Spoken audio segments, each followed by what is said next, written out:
Audio Jungle.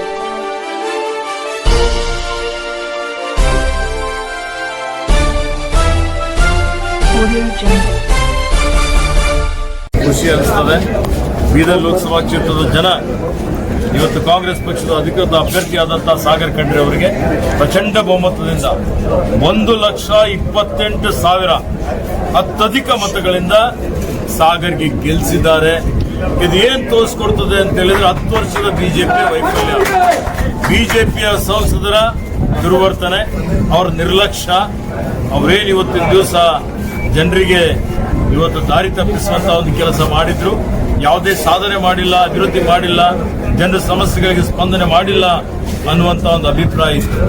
ಹೀಗಾಗಿ ಜನ ಅವರಿಗೆ ತಕ್ಕ ಪಾಠ ಕಲಿಸಿದ್ದಾರೆ. ನಮ್ಮ ಮೇಲೆ ಕಾಂಗ್ರೆಸ್ ಪಕ್ಷದ ಮೇಲೆ ವಿಶ್ವಾಸ ಇಟ್ಟಿದ್ದಾರೆ. ನಮ್ಮ ನಾಯಕರು ವಿಶ್ವಾಸ ಇಟ್ಟು ಸಾಗರ್ ಖಂಡ್ರೆಗೆ ಚುನಾವಣಾ ಕಣದಲ್ಲಿ ಕಾಂಗ್ರೆಸ್ ಅಭ್ಯರ್ಥಿಯಾಗಿ ನಿಲ್ಲಿಸಿದ್ರು.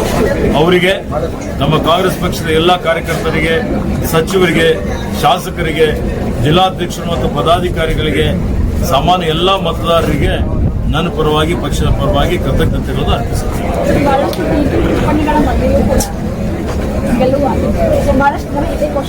ನಮ್ಮ ವಿರೋಧಿಗಳು ಬಹಳಷ್ಟು ವೈಯಕ್ತಿಕ ಟೀಕೆ ಮಾಡಿದರು. ಇವತ್ತಿನ ಅತ್ಯಂತ ಕೆಳಮಟ್ಟದ ಪದಗಳನ್ನು ಬಳಸಿದರು. ಇವತ್ತು ರಾಜಕೀಯದಲ್ಲಿ ಆ ಮಟ್ಟದಲ್ಲಿ ಇಳಿತಾರೆ ಅಂತ ನಾನು ನೋಡಿರಲಿಲ್ಲ. ಇವತ್ತು ಜನ ಅದಕ್ಕೆ ಅವರೇ ಉತ್ತರ ಕೊಟ್ಟಿದ್ದಾರೆ. ಅವ್ರು ಏನೇನು ಟೀಕೆ ಮಾಡಿದರು, ಸಾಗರ್ನ ವಯಸ್ಸಿನ ಬಗ್ಗೆ ಟೀಕೆ ಮಾಡಿದರು. ಸಾಗರ್ ಖಂಡ್ರೆ ಒಬ್ಬ ಇವತ್ತು ಅಡ್ವೊಕೇಟ್, ಕಾನೂನು ಪದವೀಧರ. ಆ ಪದವಿ ಮಾಡಿದ್ದು ಸುಳ್ಳಿದೆ ಅನ್ನುವಂಥ ರೀತಿಯಲ್ಲಿ ಬಿಂಬಿಸಲಿಕ್ಕೆ ಹೊರಟಿದ್ರು. ಅದೊಂದ್ರೆ ಯಾವ ಮಟ್ಟಕ್ಕೆ ಹೋಗಿದ್ರು ಅಂತ ಹೇಳಿದ್ರೆ ಇವತ್ತು ರಾಜಕೀಯದಲ್ಲಿ ನಿರೀಕ್ಷಣೆ ಮಾಡಿಲ್ಲ. ಆದರೆ ಜನನೇ ಅವರಿಗೆ ಇವತ್ತು ತಕ್ಕ ಪಾಠ ಕಲಿಸಿದ್ದಾರೆ. ಈ ರೀತಿಯಲ್ಲಿ ತೀರ್ಪು ಕೊಟ್ಟು ಅದಕ್ಕೆ ಜನರಿಗೆ ನಾನು ಧನ್ಯವಾದ ಹೇಳ್ತೀನಿ. ನೋಡಿ, ನಮ್ಮ ಗೆಲುವಿಗೆ ಇವತ್ತು ಒಂದನೇದು, ನಾವು ಏನು ಆಡಳಿತ ಕೊಡ್ತಾ ಇದ್ದೇವೆ, ಒಳ್ಳೆ ಆಡಳಿತ ಕೊಡ್ತಾ ಇದ್ದೇವೆ. ಇದು